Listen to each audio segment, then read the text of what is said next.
Hoje estamos recebendo aqui no Sintonia Jurídica, por uma entrevista especial, meu colega de departamento aqui na Universidade Federal do Piauí, o professor Raul Lopes, que acabou de concluir o seu doutorado há poucos meses, lá na PUC de São Paulo, sobre direito previdenciário. Ele traz um tema novo, que é o conceito jurídico de invalidez ao debate. Seja muito bem-vindo mais uma vez ao Sintonia Jurídica. Agradeço, professor Samuel. Conceito jurídico de invalidez, professor. A minha tese no doutorado na PUC de São Paulo foi orientada pelo professor Daniel Pulino e sob a coordenação do professor Wagner Balera. O conceito jurídico de invalidez é um tema do qual me detive a pesquisar sobre o conceito indeterminado. Alguns criticam até essa expressão de conceito indeterminado, porque se for conceito indeterminado não poderá ser, mas partindo desse ponto da indeterminação de um conceito, assim é a invalidez para o benefício de aposentadoria por invalidez junto ao Regime Geral de Previdência Social, que é o INSS. A Lei 82.13/91, que é a nossa plano de benefícios, determina que aquele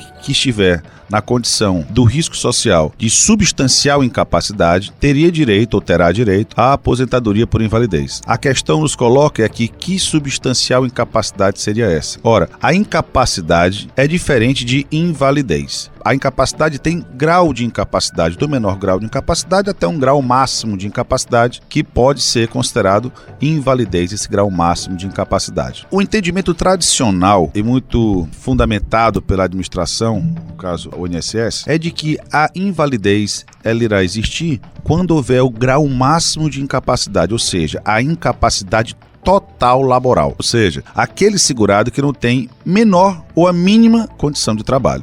Professor Raul, quais são os benefícios quando a pessoa se encontra nessa situação de invalidez? Que benefícios previdenciários é que ela tem direito? O grau de incapacidade, existem os chamados benefícios incapacitantes do regime geral. Pode vir um auxílio-doença, um auxílio-acidente e a própria aposentadoria por invalidez. A invalidez é o grau máximo de incapacidade. Durante o estudo, pontuei de que não é necessário a existência do grau máximo de incapacidade. Ou seja, uma incapacidade parcial poderá gerar uma invalidez. Mas como complementar essa incapacidade, já que a parcial não é o suficiente para ser inválido? O conceito seria implementado ou complementado por um termo que eu cunhei de incapacidade laboral social. Ou seja, existindo a incapacidade médica parcial, complementada por uma incapacidade laboral social, estaria o sujeito diante de uma aposentadoria por invalidez. Em outras palavras, para o nosso ouvinte aqui que está escutando, entender, eu posso dizer que a incapacidade parcial seria, que gera essa situação de invalidez, seria um acidente, uma doença física ou mental. Incapacidade médica.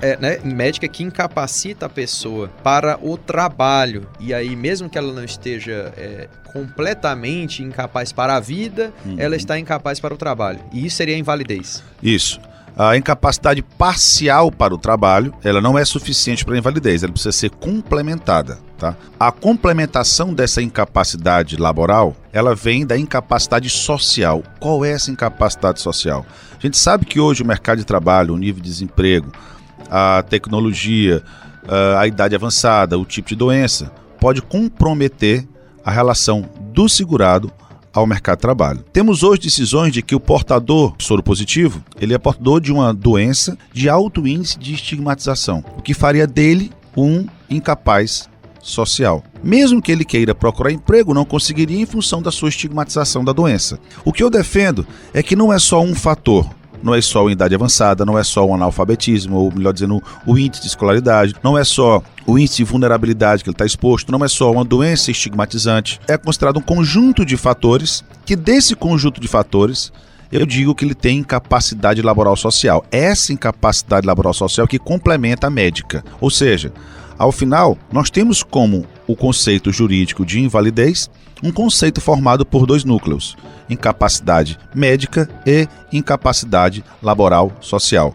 A soma dessas incapacidades irão definir se está ou não inválido. Isso quebra com a ideia de que é necessário 100% de incapacidade médica. E você que está nos ouvindo aqui na Rádio FM Universitária, nós estamos no programa Sintonia Jurídica conversando com o professor Raul Lopes Neto sobre direito previdenciário. Professor Raul, tem uma outra questão que está bastante atual no direito previdenciário, que é o fato da desaposentação ter sido discutida e decidida recentemente no Supremo Tribunal Federal, Federal. Qual foi o resultado desse julgamento? Qual o impacto disso para a Previdência? Desaposentação, vamos dizer que é um fenômeno que é desenvolvido pela doutrina, do qual levou em conta a seguinte situação.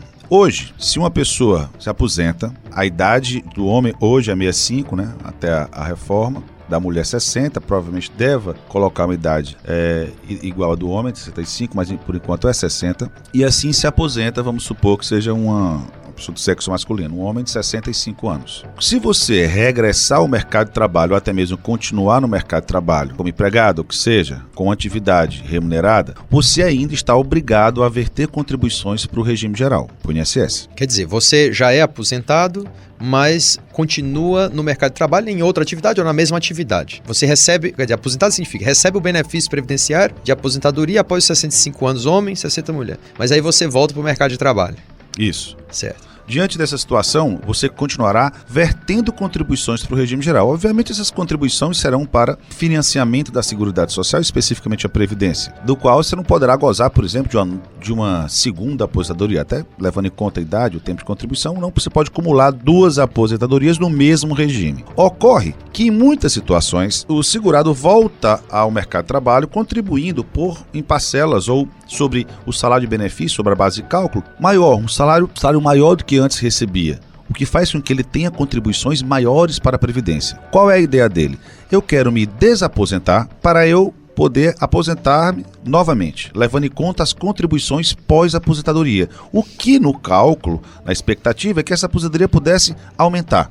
Imaginemos que ele se aposentou, depois de 10 anos laborando, ele fala, olha, eu quero me desaposentar para levar em conta essas contribuições que eu verti ao sistema posteriores à minha aposentadoria. A primeira aposentadoria. A ideia é desaposentar-se para aposentar-se novamente, levando em conta as novas contribuições. Claro que não são todos os casos que aumentarão a aposentadoria. São os casos em que você voltou ao mercado de trabalho, voltou a verter contribuições em valores superiores e num período considerável para que houvesse uma mudança no valor da aposentadoria. O que é que aconteceu? Haviam decisões no sentido de permitir a desaposentação.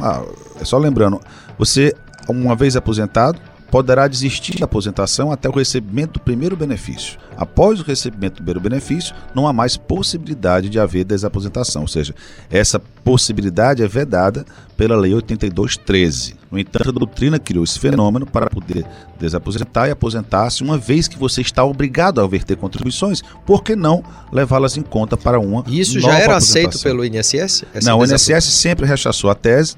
E isso estava sendo discutido no Judiciário? No Judiciário por uma criação doutrinária, né? E houve, assim, um amparo de alguns juízes, até mesmo do STJ, no sentido de permitir a desaposentação e ainda mais, quando não assegurada a desaposentação, não seria necessária a devolução das quantias recebidas com base na chamada nova aposentadoria. O que o STF discutiu agora diz que não é possível a desaposentação. Isso vai fazer um efeito para milhões e milhões de ações espalhadas em todo o Brasil e que não será mais possível a desaposentação. No fator de segurança jurídica nesse aspecto, positivo. No entanto, o STF não decidiu sobre aqueles que já estão desaposentados e aposentados novamente, que receberam benefícios superiores à primeira aposentadoria, se deverão ou não devolver as quantias recebidas. Quer dizer, ainda há um debate a ser feito no Poder Judiciário sobre essa devolução do valor recebido a mais. Sim. Bem, eu vejo que essa sinalização que o Supremo Tribunal Federal dá com a vedação da desaposentação tem muito a ver com a necessidade que se coloca ao setor público de reformar o sistema de previdência. Mas, professor Raul, reformar o sistema de previdência normalmente se traduz predominantemente em reduzir os benefícios ou aumentar as contribuições, ou seja, ruim para o beneficiário do sistema previdenciário. Como é que você vê uma possível reforma da Previdência que seja colocada em breve aí para debate no Congresso Nacional? Bem, esse assunto é muito espinhoso, a gente pode chamar assim, praticamente um pântano, do qual qualquer passo adiante poderia ser... Cada vez a gente pode se sentir um pouco mais perdidos ou até mesmo atolado em toda essa confusão. O que é importante, pelo menos como pano de fundo definir, é que a reforma não vem à toa. O que é necessário não é criar uma nova previdência. O que é necessário é aparar as arestas, ou seja, evitar diminuir as distorções que existem no sistema previdenciário. São distorções, não é que as distorções apareceram porque eu quis enxergar a distorção agora, elas foram formadas ao longo do tempo. Imaginemos, por exemplo, que em 88 a Constituição garantiu uma aposentadoria por tempo de contribuição sem que exigisse idade mínima para tanto. Qual é a expectativa de vida na década de 80? Qual é a expectativa de vida hoje? Qual é a taxa de fecundidade na década de 80? Qual é a taxa de fecundidade hoje? E olha, eu falo sobre a taxa de fecundidade não é para falar que existem mais benefícios do salário maternidade, não. O que interessa é o seguinte, aqueles que na ativa estão é quem estão sustentando o regime para aqueles que, aposentado ou como beneficiário, estão. A matemática é clara. O que eu pago para a Previdência hoje não fica esperando eu me aposentar para que eu possa receber o que eu depositei. O que eu pago hoje é que sustenta o regime a sustentar aqueles que estão na situação de beneficiários. O que eu quero dizer com isso? A base de aposentados, por exemplo, vai aumentar pela expectativa de vida, pela tecnologia, o avanço da medicina, a longevidade. E se a base vai aumentar daqueles que precisam receber algo do regime geral, é necessário que aqueles que estão fomentando o regime também cresça. E está acontecendo exatamente o contrário. Está havendo uma diminuição daqueles que possam fomentar o regime, que é exatamente levado em conta a taxa de fecundidade. Ou seja, são distorções apresentadas ao longo do tempo. Então a realidade, a forma datada da qual a Constituição tratou na década de 80, a aposentadoria por tempo de contribuição, não se enquadra no padrão atual. Ou seja, é necessário um limite.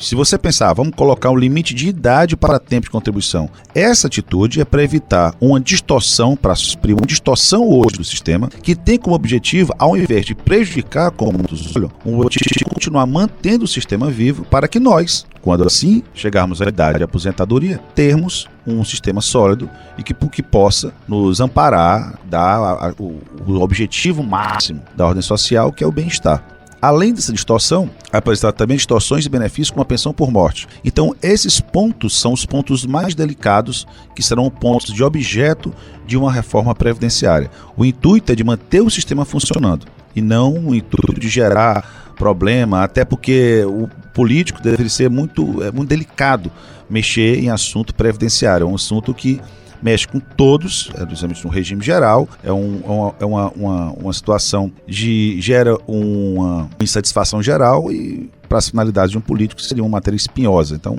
se estão mexendo é porque é extremamente necessário. E nesse ponto de vista, são medidas da qual eu considero de urgência. Nas demais pontos da reforma, eu olharia com mais cuidado. Você que está aqui acompanhando a Sintonia Jurídica na Rádio FM Universitária, nós conversamos aqui com o professor Raul Lopes de Araújo Neto, que é meu colega do Departamento de Ciências Jurídicas, professor de Direito Previdenciário, que defendeu uma tese de doutorado recentemente sobre o conceito jurídico de invalidez, e aqui nós discorremos sobre alguns outros temas relacionados à Previdência Social brasileira. Professor Raul, muito obrigado pela sua presença aqui no Sintonia Jurídica, é sempre um prazer conversar com você, e eu queria que você finalizasse nos dando aí alguma boa notícia sobre o direito previdenciário, como estudar o direito previdenciário, que perspectivas de pesquisa os nossos ouvintes aí que são operadores do direito, estudantes de direito, podem ter sobre essa disciplina. Para você ter uma ideia, o INSS é o maior réu do Brasil na Justiça Federal. Pelo menos aqui em Teresina, o juizado especial tem uma utilidade apenas para as matérias de direito previdenciário no que tange ao segurado especial, o rurículo.